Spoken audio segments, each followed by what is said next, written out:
Friends, thumbnail से आपको पता लग ही हो गया कि मैं आपके लिए किस टॉपिक से क्लास लेके आई हूँ।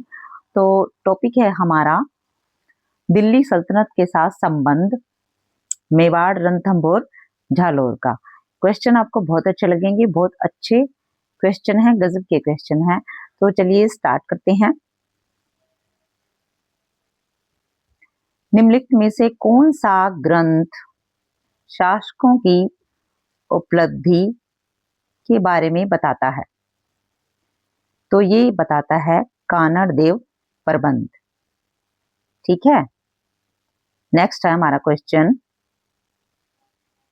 जालौर के शासक अलाउद्दीन खिलजी के मद्दर संघर्ष की निम्न में से किस ग्रंथ से जानकारी प्राप्त होती है?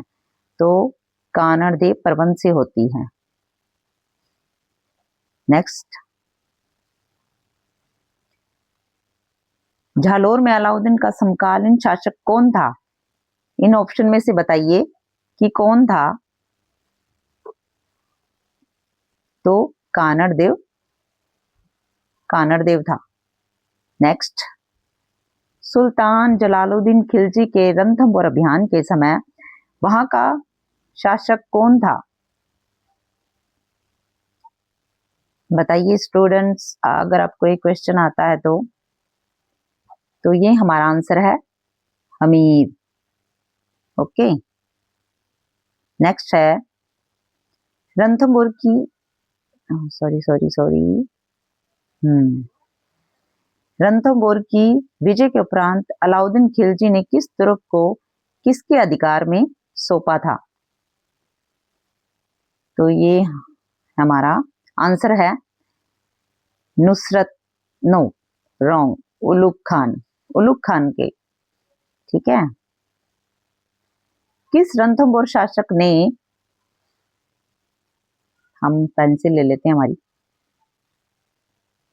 जलालुद्दीन खिलजी को पराजित किया था, लेकिन अंततः 1301 में उन्हें अलाउद्दीन खिलजी से पराजित होना पड़ा था?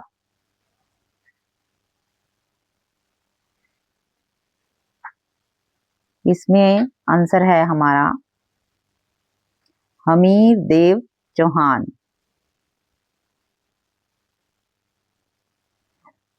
रणथंभौर का युद्ध सन 1301 ईस्वी किसके मध्य हुआ था? किसके मध्य हुआ था? अलाउद्दीन खिलजी एवं हमीर के मध्य। रणथंभौर के शासक हमीर चौहान की किस वर्ष दिल्ली सुल्तान जलालुद्दीन खिलजी की सेना के साथ प्रथम बार मुठभेड़ हुई थी? तो 1290 में हुई थी। ओके, नेक्स्ट है निम्नलिखित में से कौन सा शासक जालौर के चौहान वंश से संबंधित नहीं था? तो वत्सराज संबंधित नहीं था। अलाउद्दीन का सेना नायक जो रणथंभौर के अभियान दौरान मारा गया था, कौन मारा गया था? तो नुसरत खान मारा गया था। उल्लू खान तो उल्लू बन के उड़ गया था, नुसरत खान मारा गया था। अलाउद्दीन देखिए 1296 से 1316 दिल्ली का सुल्तान रहा अलाउद्दीन खिलजी। नेक्स्ट है अलाउद्दीन खिलजी की निम्नलिखित विजयों को काल क्रमानुसार व्यवस्थित कीजिए। तो क्या होगा इसमें?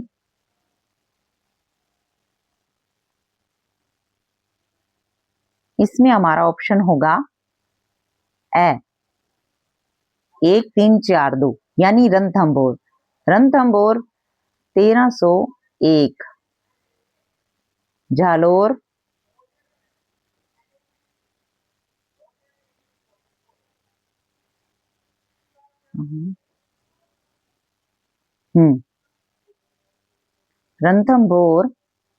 1301 और चित्तौड़ 1303। सिवाना 1308 और झालोर 1311। ठीक है। नेक्स्ट हमारा क्वेश्चन है, रणथंभौर के शासक जिन्होंने दिल्ली सल्तनत के विरुद्ध प्रतिरोध किया। बाघभट्ट एवं हमीर।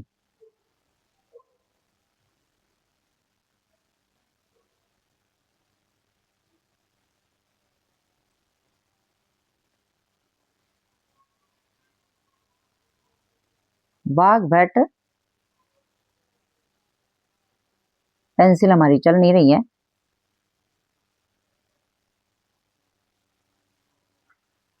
बाघभट्ट और हमीर। अलाउद्दीन खिलजी ने सिवाना के किले को जीतकर उसका नाम क्या रखा? खैराबाद, खैराबाद रखा। निम्नलिखित में से कौन सा युगम दुर्ग अलाउद्दीन खिलजी के आक्रमण के समय शासक सुमेलित नहीं था?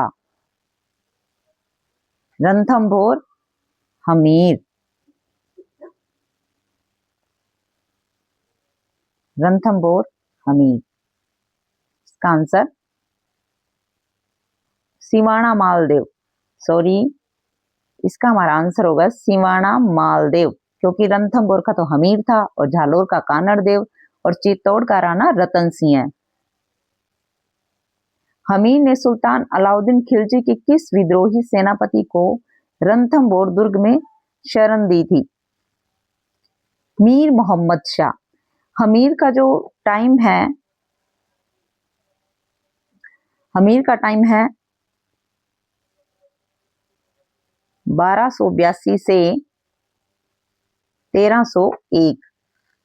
रणथंभौर का शासक था 1282 से 1301 तक हमीर रणथंभौर का शासक था और इन्होंने मीर मोहम्मद को शरण दी थी। ठीक है, तो देखिए, मीर मोहम्मद अलाउद्दीन की जो पत्नी थी चिमना, चिमना मीर मोहम्मद से प्रेम करती थी। तो चिमना अलाउद्दीन की प्रिय पत्नी थी और जो मीर मोहम्मद है अलाउद्दीन का प्रिय सेनापति था। ये दोनों अलाउद्दीन को मारना चाहते थे। जैसे आजकल चलता है, प्रेमिका ने बॉयफ्रेंड के साथ मिलकर उसका कत्ल कर दिया, इसका कर दिया, ऐसे ही पहले भी चलता था पर शो नहीं होता था। आई होप आपको क्वेश्चन अच्छे लगे होंगे। अगर आपको क्वेश्चन अच्छे लगे हैं तो मुझे बताइए, मैं आपके लिए और भी क्वेश्चन लेकर आऊंगी। टॉपिक आप मुझे कमेंट करके टॉपिक बता दीजिए, मैं उससे संबंधित क्वेश्चन लेके आऊंगी। ओके, आज की हमारी क्लास यहीं समाप्त होती है। Okay, thanks for watching.